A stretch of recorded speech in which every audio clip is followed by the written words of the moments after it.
How much money does it take to change the world? How much money does it take to make real and lasting progress against global poverty?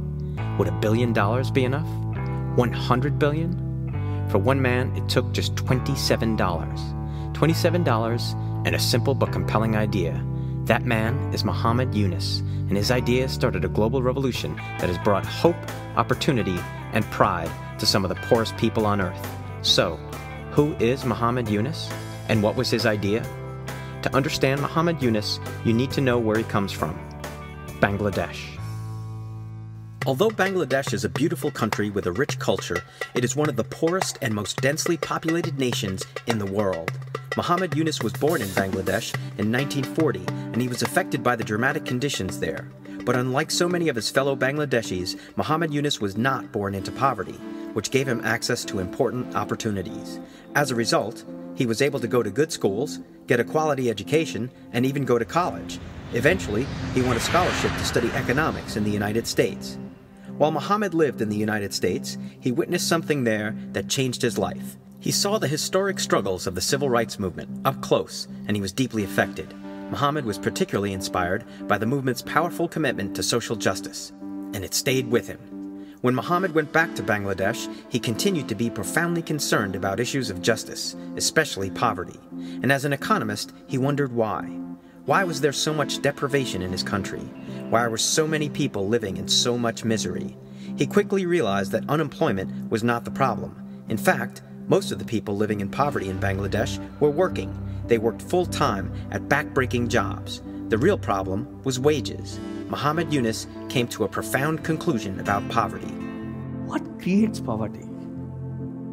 What created this situation that human being has to be brought into this kind of situation where they have to beg for existence? Is this the fault of the person?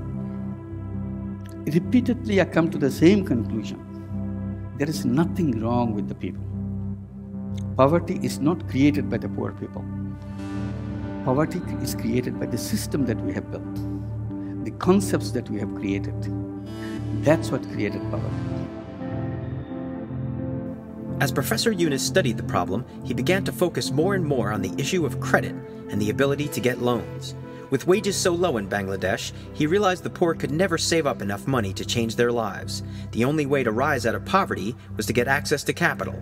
With loans, the poor could move to better neighborhoods, go to better schools, pay for college, get better jobs, even start their own businesses. But in Bangladesh, as in most countries, the poor do not have access to the kinds of loans that can change their lives. According to conventional wisdom, they are simply too great a risk. They have low incomes, no collateral, no history of credit, and belong to a group that is generally not regarded very highly. Fortunately, Professor Yunus was able to look beyond the attitudes of his time and challenge us to see the world's poorest people in a completely different light. And it all started with $27. In 1976, in the midst of a deep economic downturn, Professor Yunus left the comfort of the university where he taught and talked to poor villagers in the towns around his city. Although he didn't have much money, he realized it wouldn't take much money to completely transform people's lives. In an impulsive moment, Professor Yunus gave $27 from his own pocket to a small group of 42 craftsmen. But Professor Yunus made it clear to these craftsmen that the money was not a handout.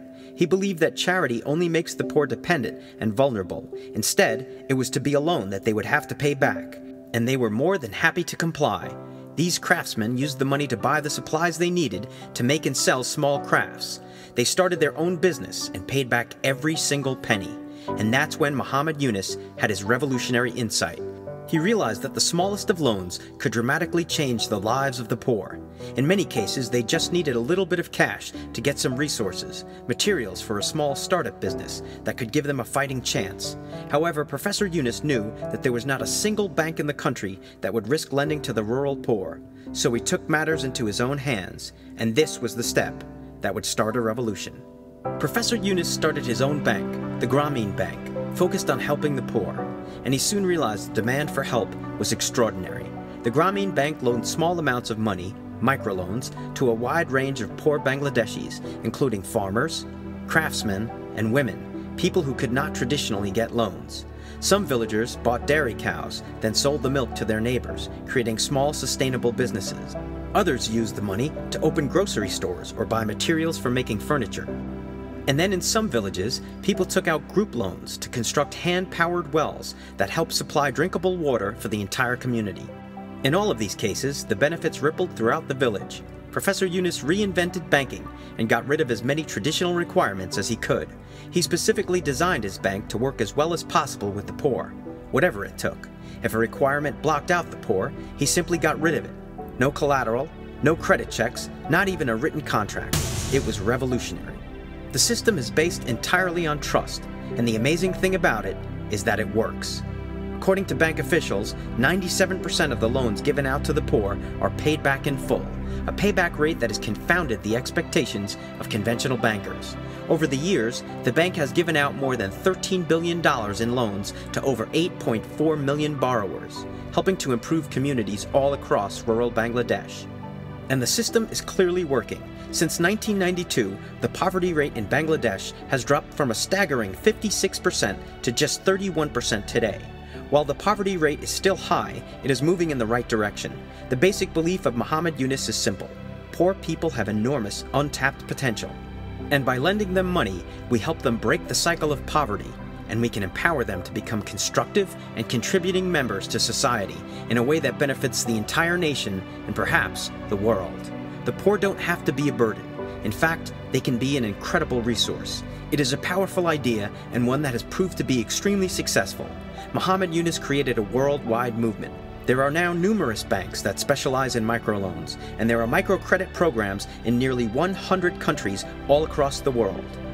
As of the recording of this video in 2014, Muhammad Yunus is now 72 years old, and he continues to work with the poor and develop new ideas to help them succeed.